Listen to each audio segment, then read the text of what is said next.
Class example 3.2.3, we are talking about function notation. So far we have the function f equaling to 9/5 c plus 32 is used to convert a temperature in degrees Celsius to a temperature in degrees Fahrenheit. Now when we talk about function notation,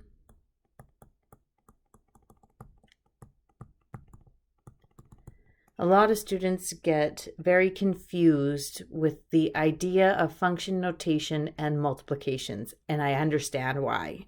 So I just wanted to, I don't know, if I took 3 multiplied by x plus 2, which we've done in our polynomials unit, we'd say that that's 3x plus 6 because I am multiplying or expanding out the 3 to both of those two terms. And I notice here that I have that set of brackets.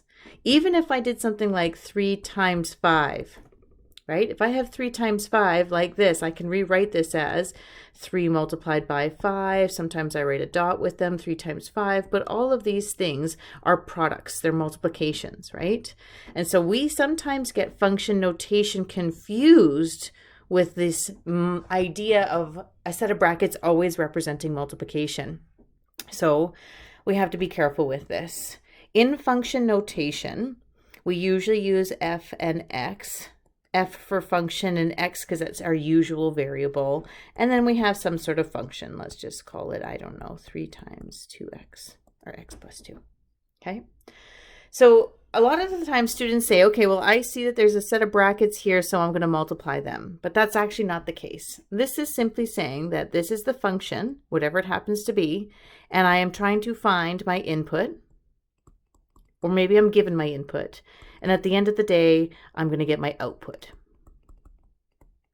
Okay?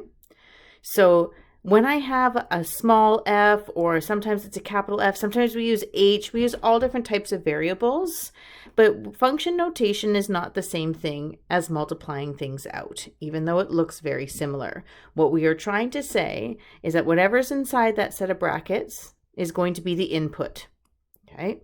Sometimes it's a number, sometimes it's a variable, and at the end of the day, we're getting some sort of output.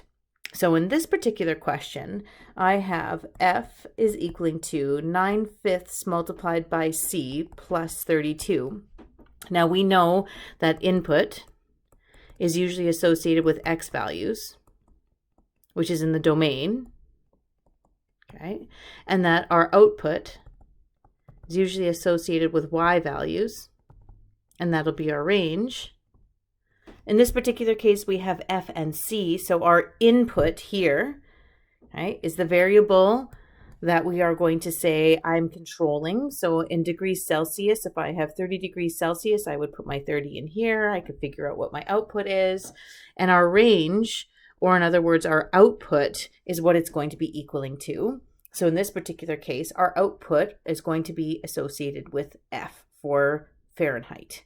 Okay, so we've got Celsius and Fahrenheit. Celsius is our input, and Fahrenheit is our input, or sorry, output.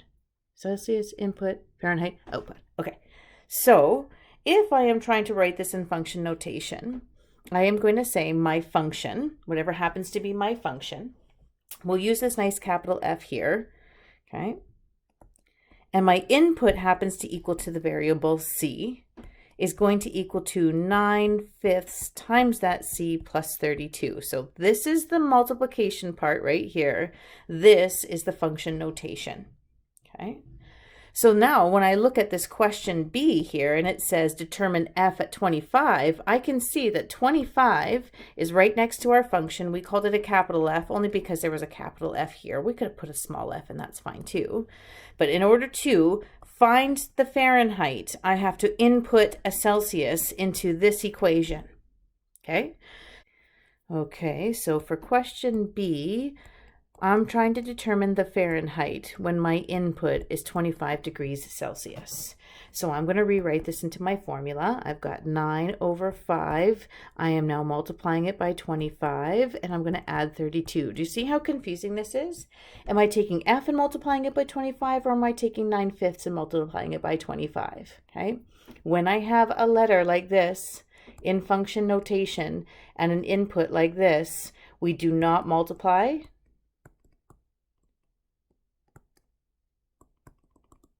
We are simply giving another name for our output or another notation for it. So what we are going to do is we're going to take 9 fifths times 25 and then add 32. That's going to be, that turns into a 5 and a 9 is going to be a 45 plus 32, which is going to be 77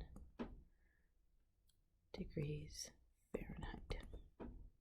Okay, so we can say that 25 degrees Celsius, which is our input, relates to, through our function, which happens to be equal to 9/5 C plus 32, 77 degrees Fahrenheit. So far we have function notation is taking the value of an input and giving us a value for our output. We chose to use our function and label our function capital F, which was our F that we had in our original equation. Our input was going to equal to degrees. We don't need the C or the degree sign in there, but we were saying degrees Celsius. And our equation was 9/5 times C plus 32. Again, this is being multiplied over here, the 9/5, but not the F and the C.